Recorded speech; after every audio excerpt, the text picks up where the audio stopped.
Por que que os governos têm medo do Bitcoin? Pessoal, vou explicar para vocês aqui o porquê desse medo dos governos. A gente já sabe que eles tentaram banir de diversas formas o Bitcoin, ou tentando matar o Bitcoin, como a China já fez diversas vezes, pegando as máquinas dos mineradores, expulsando do país, proibindo para a população, ou como no caso da Venezuela, né, que foi proibido totalmente no país. Então, diversos países do mundo tentam matar de diversas formas. E a forma atual é aceitar o Bitcoin, colocar ele no sistema, mas regulamentar ele, né? Tornar ele apenas um ativo financeiro. Então, eu vou mostrar para vocês aqui o porquê que o governo é tão contra o Bitcoin. E o primeiro ponto, ele é o monopólio da emissão de dinheiro, pessoal. Então, os governos, eles funcionam assim. Eles gastam primeiro e imprimem depois. Então, o Bitcoin, ele quebra isso. Porque ele tem uma oferta fixa de 21 milhões de unidades, não pode ser inflacionado por decreto, não responde a eleições, crises ou guerra. Um governo não consegue financiar déficits eternos com o Bitcoin como faz com a moeda fiduciária. No mundo real, perder a principal ferramenta de financiamento do Estado moderno. É isso que acontece. A maior forma que o governo tem de se financiar, de financiar suas guerras, de pagar toda a sua estrutura, é imprimindo dinheiro. Porque qual que seria a segunda forma do governo? Que, ao meu ver, é a mais fraca de todas, né? Que é através do aumento dos impostos. E a gente está vendo aí, por exemplo, no governo Lula, a gente está vendo que, eles estão aumentando imposto de todas as formas possíveis. Eles estão querendo até criar imposto do seu bichinho de estimação, do seu pet. Eles estão aumentando cada vez mais exatamente por isso. Porque eles querem arrecadar mais. Eles acabaram de sair uma lei aí de que as pessoas que trabalham de forma autônoma vão ter que emitir nota fiscal. Nota fiscal para quê? Para eles saberem o quanto essa pessoa está ganhando de dinheiro e tirar as pessoas da informalidade, para que essas pessoas comecem a pagar imposto. Só que isso é uma forma impopular. E o Bitcoin, ele tira isso. Então, se as pessoas migram para o Bitcoin, você oferece um produto ou um serviço e eu te pago em Bitcoin, e você vai lá e gasta em Bitcoin para poder movimentar a sua vida, não vai adiantar nada o governo imprimir dinheiro, porque ninguém confia no real.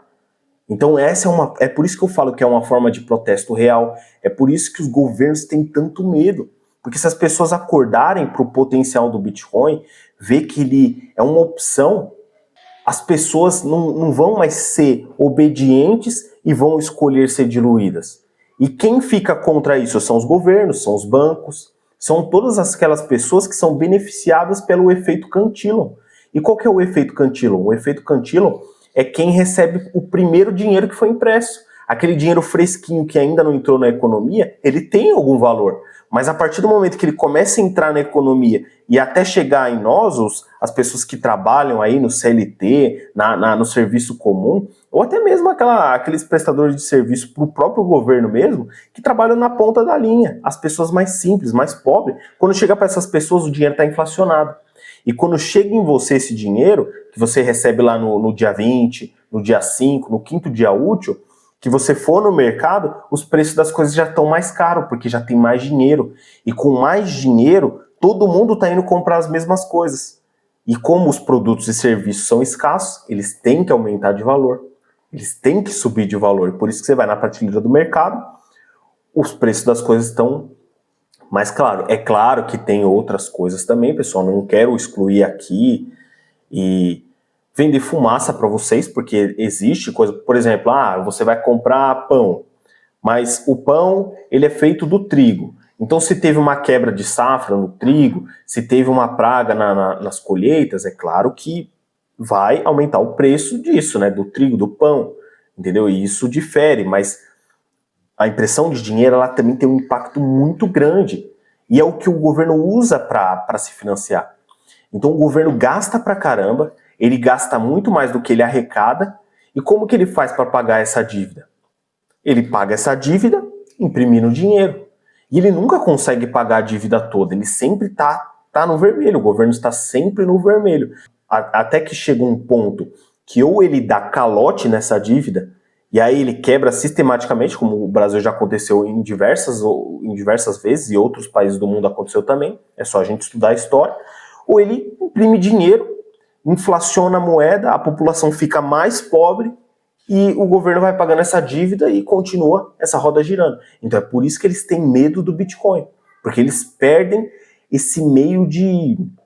essa ferramenta de se autofinanciar, entendeu, pessoal?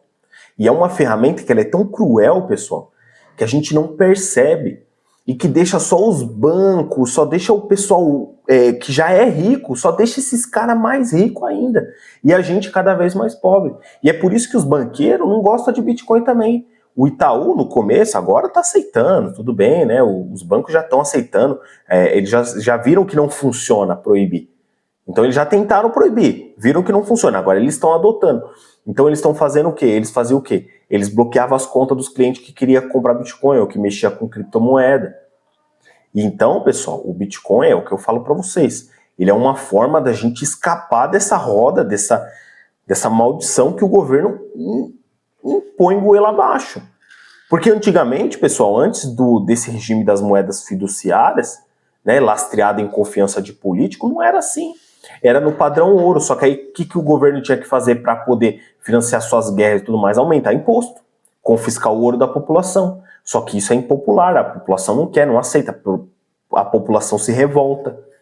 Então com o Bitcoin, a gente volta para esse sistema, que é um sistema que a gente realmente pode trabalhar e conseguir alguma coisa, preservar a nossa energia.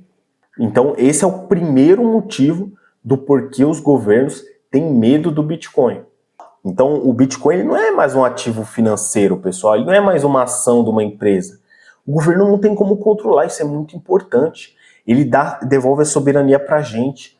É claro, você vai falar aí pra mim, mas tá, eu tenho um salário mínimo, como é que... Cara, tenta separar uma parte, acumula esse Bitcoin e vai guardando, porque no longo prazo as pessoas vão acordar pra isso. A esperança é essa, né? Se não acordar, vai continuar sendo diluído e vai acontecer o que aconteceu antes dos anos 30, lá dos anos 90, né? Dos anos 90, antes do Plano Real, que era aquela hiperinflação, que eu já mostrei para vocês em outros vídeos, 2.500% de inflação por ano. Cara, isso é um absurdo, você tem que gastar, é obrigado a gastar seu dinheiro. Se você quiser poupar para comprar uma coisa melhor, não tem como, não tem a possibilidade, porque tudo vai estar mais caro e o seu dinheiro não acompanha. O segundo argumento, pessoal, é a perda de controle sobre o cidadão. Então o Estado ele perde o controle sobre o cidadão, pessoal, quando o cidadão utiliza essa ferramenta, utiliza o Bitcoin. Então o dinheiro estatal ele é rastreável, ele é congelável, ele é censurável. Se uma pessoa se levanta hoje para ir contra o governo Lula, para ir contra esses problemas que está acontecendo no país, se o governo interpretar que ele está querendo causar uma revolta, a primeira coisa que o governo faz é congelar os bens dessa pessoa. E você acha que você faz revolução num dia, numa semana, num mês? Não, é uma coisa que é construída durante anos e o governo sabe disso. Então se ele congelar todos os seus bens, se ele congelar lá o seu CPF, se ele aplicar uma lei Magnitsky para você, e você já é uma pessoa humilde, já é uma pessoa que não tem muito poder aquisitivo, sua família vai passar fome, vai gritar com você vai fazer o quê, meu? Você acha mesmo que você vai pensar em primeiro lugar o país? Você vai pensar em primeiro lugar sua família. Se sua família estiver passando fome, você não vai fazer guerra nenhuma, você não vai se levantar contra governo nenhum. E você vai ficar caladinho, esperando o banco liberar o seu dinheiro que está lá congelado. Mas se você tiver tudo que você tem em Bitcoin, ou pelo menos grande parte do que você tem, se você presta um produto e um serviço e você recebe em Bitcoin, você vende Bitcoin, ou então de outras formas também, tem outros mecanismos surgindo aí, não é só o Bitcoin, tem a Muse Investimentos, né? Depois eu estou estudando mais a respeito, estou utilizando para ver se é bom mesmo, né? Não recebo nada para estar falando disso aqui no canal, então eu não estou fazendo nenhuma recomendação, pessoal, mas tem outros mecanismos, né? De você usar stablecoin, de você usar outras formas para não financiar o governo, entendeu? Para que você possa realmente ter a sua soberania. Já o Bitcoin, pessoal, ele em autocustódia, pessoal, olha o poder que ele te dá. Transações sem permissão, você não precisa pedir permissão para ninguém. Resistência a bloqueios e sanções, não interessa que você tiver lá na lei Magnitsky brasileira, lá o Nubank congelou seus fundos, o STF congelou seus fundos, não importa. entendeu? É claro, se ele for lá e mandar a polícia lá te prender, realmente, aí você tem um problema, né? Então, realmente, você não é inconfiscável. Mas ele não pode exigir que você emita nota fiscal para você pagar um tributo absurdo, entendeu? Ele não pode exigir essas coisas, mas enfim. Então, contas congeladas em protesto, a gente vê que acontece direto, pessoal. No Brasil tem esses casos aí, é só pesquisar aí na internet, você vai achar de monte, pessoal. Mesmo, mas a pessoa também estava fomentando o crime, pessoal. Enfim, né, não vou entrar nesse mérito, mas a gente sabe que isso acontece. O confisco de poupança em crises, né, como aconteceu no Brasil lá no plano do Collor, que ele foi lá e bloqueou a poupança de todo mundo, isso não acontece com o Bitcoin. Né? Ele é claro que eles podem colocar barreiras de entrada para o Bitcoin, eles podem colocar imposto se você vender Bitcoin, for utilizar, for comprar um imóvel e tudo mais, mas a gente está vendo que até essas coisas eles estão deixando cada vez mais difícil. Então é imposto sobre o seu imóvel, né? Herança e mais um monte de coisas que é para tomar o seu dinheiro e te deixar cada vez mais pobre. Com o Bitcoin, o governo não pode apertar um botão e te calar financeiramente. Então, se você fizer sua autocustódia certinho lá, isso aqui é um terror pro governo, pessoal. É um terror, ele tem medo disso. Porque o medo do governo é ter uma população que tem conhecimento e que tem soberania financeira. Qual que é a população mais fácil de controlar? Aquela população que está todo dia 5, dia 15, dia 20, esperando o Bolsa Família. Me dá o auxílio, por favor. Essa população vai ser obediente. O governo vai falar assim, coloca a marca da besta aqui, porque se você não colocar a marca da besta, você não vai poder comprar nem vender. Você não vai poder comprar pão, você não vai poder, né, tomar água, você não vai poder nem morar. Aí a pessoa, caramba, é tão dependente do governo que vai chegar lá e vai falar, não, eu tenho que colocar a marca da besta, porque senão eu não vou poder comprar nem vender. Entendeu, pessoal? Entendeu como tudo está caminhando para um sistema totalitário e tudo que está falando ali na Bíblia vai acontecer? Só não vê quem não quer, pessoal. Só não vê quem não quer. Né? Quem tá... Enfim. Terceiro argumento, pessoal. Fuga do sistema tributário tradicional. Já falei aqui. Né?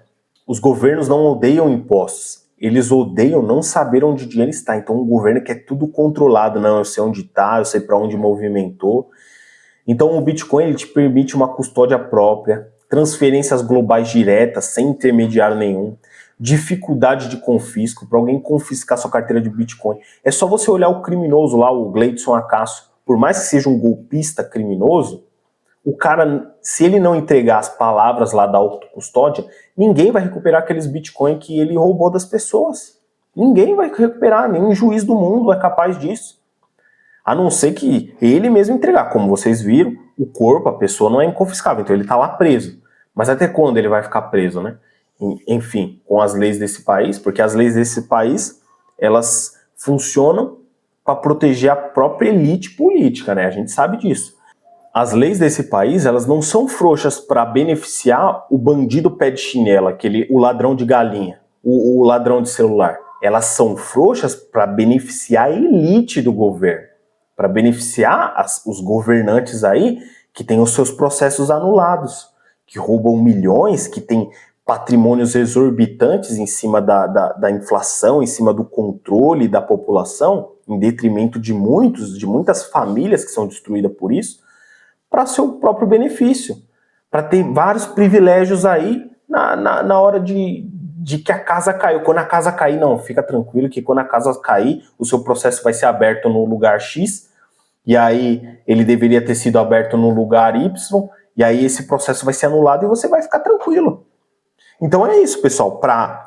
A lei não é igual para todos, entendeu? Não é igual para todos. É por isso que tem esse ditado aí no país de que quem tem dinheiro não fica preso. Quem tem dinheiro no Brasil não fica preso. Mas então, você vai mesmo financiar esse Estado? Você vai mesmo manter seu dinheiro nesse país? E é claro que vídeos como esse, como eu estou fazendo, eles vão calar esses vídeos. Eles não vão entregar esses vídeos. Eles não querem nem que a população saiba. Mas é uma escolha. Eu já fiz a minha escolha. Estou mostrando para vocês os argumentos para isso. Então, por isso que os governos eles tentam sufocar o Bitcoin. Porque é uma alternativa e eles sabem disso. Então eles obrigam as empresas a fazer o KYC, que o KYC é o conheça o seu cliente. Então você tem que entregar todos os seus dados, até a cor da sua cueca, para que você possa comprar Bitcoin. E eles estão querendo até que você entregue o endereço da sua carteira, para onde você está levando o Bitcoin. Isso aí é gravíssimo, porque o governo não consegue proteger as pessoas do crime real, né, e não consegue proteger as pessoas do crime cibernético. Eles não conseguem nem proteger os nossos dados. Aquele conta do Gov que a gente faz lá, rapidinho um hacker pode hackear lá e conseguir o acesso de todo mundo. Endereço, né? Patrimônio que a pessoa tem, declaração do imposto de renda. Pô, você declara lá no imposto de renda que você tem 2, 15, 30 Bitcoin. Aí o hacker vai lá, hackeia o sistema do governo, ou então compra do pessoal que está no governo, porque é uma corrupção que não acaba. Compra lá, vai ver, Ciclano ele tem declarado aqui que ele tem 200 Bitcoin, igual o Renato 38, né? Tem declarado aqui no imposto de renda que ele tem 200 Bitcoin. E aqui tá falando que ele mora nesse endereço, nesse negócio. E eu tô vendo aqui que a cidade dele não tem muito policiamento. Aí vai com os bandidos lá, te sequestra, fazem você entregar os seus Bitcoin, você perde seu patrimônio, depois você acorda de manhã, vai lá na delegacia, faz um BO que a gente vai abrir uma investigação. E essa investigação demora. Se não der mídia, essa investigação fica num bolo de papel lá, de um monte de investigação, numa pilha gigantesca, e aí quando prender a primeira quadrilha lá, vai colocar todos aqueles BO, tudo no nome. Enfim, eu sei mais ou menos, pessoal, como é que funciona o sistema, né? Então, se o cidadão não começar a se proteger e a verificar assim, falar, os governantes não querem saber da gente, eles só querem empobrecer e destruir a gente, e começar a se cuidar de si mesmo, cuidar de você, cuidar da sua família, isso aqui não tem melhora, pessoal. Como eu gostaria muito de poder fazer igual muitos aí que tem dinheiro, pegar minha família e falar, vamos para um país mais aberto, vamos para um país que receba a gente melhor, que tenha leis, que seja mais seguro. Mas eu não tenho essa possibilidade. Eu tenho que trabalhar, eu tenho que cuidar da minha família, eu tenho que viver nesse governo. E só a minha cabeça, e só eu ir lá me levantar contra esse governo, eles vão fazer tudo isso que eu falei para vocês. Eles vão confiscar minhas contas, eles vão fazer assassinato de reputação, eles vão me destruir até que eu não tenha nada, e o governo e a população não muda e não muda nada nesse país, e no fim das contas eu vou estar caído aí, fracassado. Enfim, mas eu posso pegar meu dinheiro, acumular em Bitcoin, proteger meu patrimônio e tentar sobreviver no meio desse oceano de tubarão, enfim. Então o KYC é obrigatório, como eu falei para vocês, né? O que é? A tributação agressiva, então eles vão ficar aumentando pra caramba o imposto em Bitcoin, para que você olhe e fale assim, não vale a pena investir em Bitcoin, vale mais a pena investir na ação da empresa X ou Y, né? Vale a pena mais investir em fundo imobiliário, porque a tributação do Bitcoin ela é muito alta. Então, para que você tenha essa mentalidade, mas isso é uma mentalidade, se você estudar, você vai ver que, não interessa. Se eu não quiser, eu não pago o imposto e já era, porque o Bitcoin está em autocustódia, mas aí você tem que estudar mais, né? Você tem que entender melhor. Monitoramento das exchanges, né? Então, as pessoas vão comprar pelas corretoras, então eles já vão monitorar principalmente as corretoras nacionais. As corretoras nacionais são as maiores, né? As maiores que eles vão fazer vigilância, por isso que eles vão deixar alguns benefícios para as pessoas migrar, igual foi na Venezuela. Venezuela, não, tá liberado, sem imposto para comprar Bitcoin nas corretoras nacionais. Passou pouco tempo depois, o Maduro foi lá, proibiu todas as corretoras nacionais de operar, pegou todo aquele Bitcoin e ficou para ele. E a sua população fez o quê?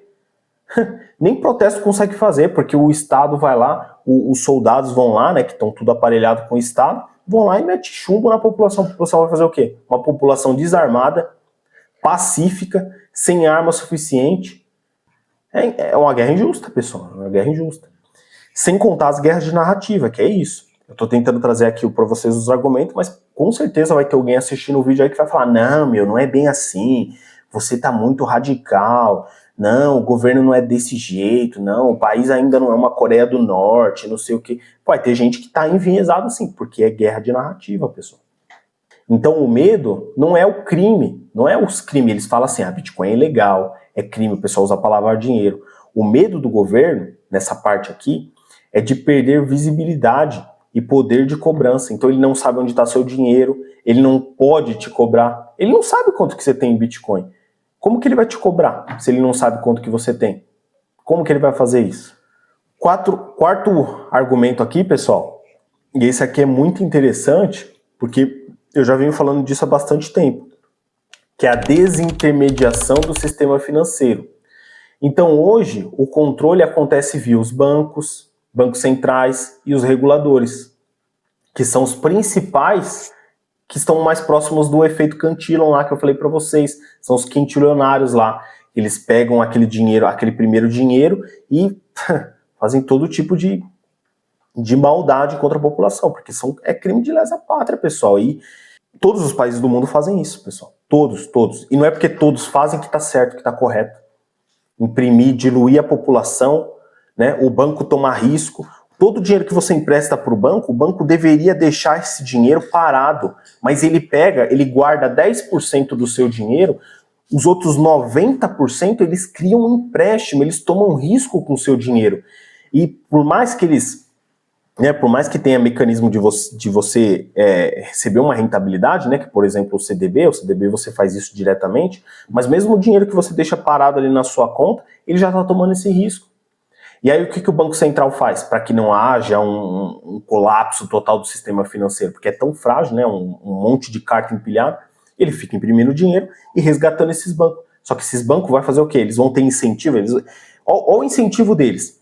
Imagina agora, pessoal, imagina que você é um banco aí, aí você fala assim, pô, eu posso tomar o risco que eu quiser com esse dinheiro, é um dinheiro que não é meu, posso tomar o risco que eu quiser. Se der certo o meu investimento arriscado, eu vou ganhar muito dinheiro e vou ter que devolver só o que a pessoa deixou ali. E todo esse lucro pesadíssimo é meu, vai para mim e para os meus acionistas. E se esse investimento arriscado eu perder dinheiro e eu correr o risco de quebrar, eu peço socorro para o Banco Central e ele injeta liquidez no meu banco, em detrimento de toda uma população, de toda uma nação, ou de todo mundo, do mundo inteiro, né, como é o caso dos Estados Unidos, e aí ele me salva. E eu continuo minhas operações normalmente. Cara, é muito bom ser banco. Eu queria ser um banqueiro também, pô. Porque olha só isso, é muito bom. Você aí pega e imagina você com seus Bitcoin. Aí você fala, pô, eu tenho 0.1 Bitcoin. Ah, eu vou operar alavancado para ver se eu consigo 0.5 Bitcoin, se eu consigo um Bitcoin inteiro. Só que se der errado, você perde todo o seu patrimônio em Bitcoin. Se der certo, você consegue, né, os lucros. Então, olha só o incentivo para você não se alavancar. Você pode perder tudo. E se você se alavancar e ganhar, beleza, tudo bem, ganhou, beleza. Mas e se você perder tudo? Aí você tem, né, você começa para mim não deixar de existir no sistema financeiro, eu vou tomar mais cuidado e tudo mais. Então os bancos não têm isso, pessoal, eles tomam todo o risco. E só tem benefício, é ganha-ganha. Aí é fácil, né? Em detrimento de quem? Quem que paga essa conta? É a gente. Se não fosse a gente que pagasse a conta, beleza, mas é a gente que paga a conta. E eles impedem a gente de ter Bitcoin, de receber em Bitcoin, as pessoas não acordam, tem guerra de narrativa. Eles têm dinheiro para financiar as pessoas para falar. Então eles vão lá pagar o esquerdista para falar, não investe em Bitcoin, Bitcoin é ruim. Eles pagam o cara lá do negócio verde lá, do negócio energético lá, verde lá, da energia limpa, e fala assim, não, fala mal do Bitcoin. Ah, eles pagam o outro cara, levanta lá, vai lá no YouTube e fala que o Bitcoin é ruim, não sei o quê. Enfim, aí fica guerra de narrativa, né? Mas enfim, Bitcoin, ele não te força nada, né? Então, já o Bitcoin, diferente dos bancos, ele permite mandar dinheiro de pessoa para pessoa, sem um banco, sem autorização. E isso ameaça os bancos grandes demais para quebrar. Política monetária, crédito subsidiado por interesses públicos, menos intermediários, menos alavancagem de controle estatal. O quinto, pessoal, argumento do porquê que os governos têm tanto medo do Bitcoin, né? Porque é um medo, né? É a exposição da fragilidade do sistema atual. Como eu falei para vocês, o sistema atual ele é um castelo de cartas, pessoal. Um soprinho ali já era. Por isso que vocês veem tanta crise acontecendo ao longo do tempo. E é uma atrás da outra, né? Então o Bitcoin não precisa atacar ninguém. Ele só existe. E ao existir, ele mostra que o dinheiro estatal perde valor, a poupança do cidadão é corroída, o sistema depende de confiança forçada, pessoal. Isso é a verdade. Quando alguém escolhe o Bitcoin, a mensagem implícita é: eu não confio em você para cuidar do meu dinheiro. É isso que você faz quando você prefere guardar seu dinheiro no Bitcoin. E aqui eu também não vou falar para vocês, cara, tenha todo o seu dinheiro em Bitcoin. Porque é impossível, cara. É impossível, a não ser que você consiga receber em Bitcoin. Se você recebe seu salário em Bitcoin e aí você consegue, consequentemente, gastar em Bitcoin, beleza. Lembrando, pessoal, que o Bitcoin ele tem 17 anos, está em processo de adoção. Imagine isso aqui daqui a 10, 15, 20 anos. Eu tenho certeza que isso vai estar no bolso de todo cidadão. Né? Daqui a 20 anos, eu acredito que sim. Mas aí qual que vai ser o preço que vai estar quando chegar lá? Eu já estou falando para vocês agora aqui. E estou mostrando para vocês a fragilidade do sistema atual. E não é só o sistema brasileiro. É o sistema brasileiro, argentino, América do Sul, América do Norte, China, qualquer um desses aí, o sistema é falho, é fracassado. Isso né, lógico, é devastador para qualquer governo. Agora, o sexto e último argumento, pessoal, é o Bitcoin não pode ser desligado. Bitcoin é imparável, pessoal. Eles não conseguem destruir o Bitcoin. Se eu tiver aqui na minha casa um nozinho de Bitcoin rodando aqui, tranquilo, cara, tem outro lá na Argentina, outro no Japão, tem um ajuste de dificuldade. Então, se todas as máquinas ASIC do mundo parar de minerar, e só o meu computadorzinho vem, eu estiver minerando, a rede, depois de 2016 blocos, se eu não me engano, vai reajustar a dificuldade de forma que o meu computadorzinho vai conseguir minerar os próximos blocos. Olha como é interessante essa rede. Então é uma rede realmente livre, né? Claro, se você tem mais dinheiro, mais computador, mais máquina, mais energia, você vai conseguir minerar melhor os blocos. A minha máquina vai ser ineficiente, né, atualmente, porque eu não vou conseguir ter todo esse poder computacional para minerar, né? Mas é que eu estou dizendo uma hipótese, pessoal, de que eles conseguiram destruir todas as ASICs e tudo mais, e agora, tipo assim, o poder computacional caiu muito, que agora fica competitivo para mim fazer, entendeu? Então, eles sabem lidar com empresas, bancos, pessoas, mas não sabem lidar com código aberto, rede global descentralizada, incentivos econômicos alinhados. Então, eles tentam matar o Bitcoin através de banimento, mas viram já que não deu certo. Não deu certo em vários lugares do mundo, porque o Bitcoin continua circulando na Venezuela, mesmo que seja proibido. Continua funcionando no Mianmar, mesmo que seja proibido. E regulamentar é uma tentativa de controlar totalmente. Mas eles só mostram o medo que ele tem, né? Então não tem como eles desligar o Bitcoin. O Bitcoin ele é imparável, né? E cada um vai comprar o Bitcoin no preço que merece. A verdade é essa. Eu estou trazendo aqui os argumentos. Se você ainda não comprou Bitcoin, se você não investe, se você nem sabe o que é, assiste os vídeos do canal para você ter uma ideia. Não é que eu estou forçando nada aqui para vocês, mas eu estou mostrando para vocês os argumentos. Faça a sua própria pesquisa, faça a sua própria análise. Vocês vão perceber que tem coisa errada no sistema tradicional, meu. Tem coisa errada. Qualquer um que não percebe isso, meu, tá muito desligado, meu. Tá muito desligado. Então, ó, para finalizar o vídeo, pessoal, governos não têm medo do Bitcoin porque ele é ilegal. Eles têm medo porque ele é opcional.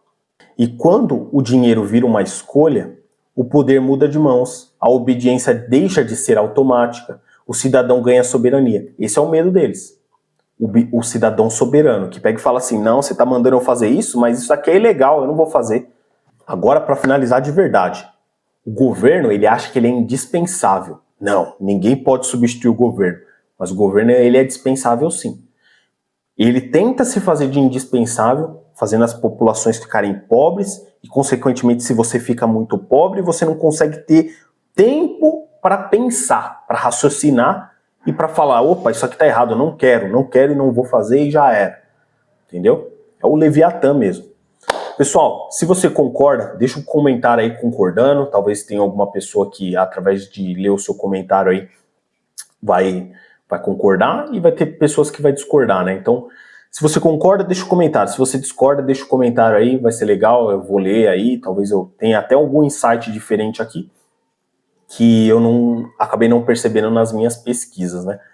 Como teve um comentário no último vídeo, eu achei bem legal no vídeo que eu postei aí, que os poderosos aí eles compram Bitcoin dos mineradores, depois eles vendem e recompram mais barato. Realmente, pessoal, esses mecanismos eles têm. Mas por que eles têm esses mecanismos? Porque eles têm meios de fazer empréstimo do nada, eles têm meios de pegar empréstimo muito mais barato que a população, né?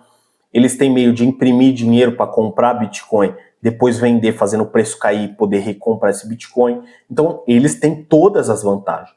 Porque é um sistema tradicional, já dá todas as vantagens para esses caras e não dá nenhuma vantagem para a população. E o Bitcoin ele é neutro. O Bitcoin ele tá aí, ó, compra se você quiser, vende se você quiser. Mas uma hora os governos vão ter que vender Bitcoin para honrar suas dívidas.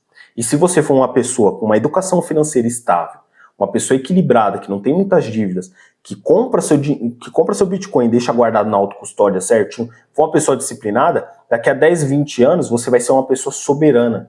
Você vai ser um early adopter. E aí, sabe o que você vai poder fazer? Você vai falar, caramba, o Brasil não tem jeito, eu vou mudar de país. Aí você vai poder ter essas escolhas. Eu não tenho essas escolhas, então eu tenho que, desenrolar, né, do jeito que a gente tá, né, no país que a gente tá. E acredito que muitos de vocês estão me ouvindo, estão na mesma situação, né? Tô fazendo a minha parte aqui, tô dando minha cara a tapa até pra vocês. Enfim, espero que me dê retornos um dia. Até o próximo vídeo, pessoal.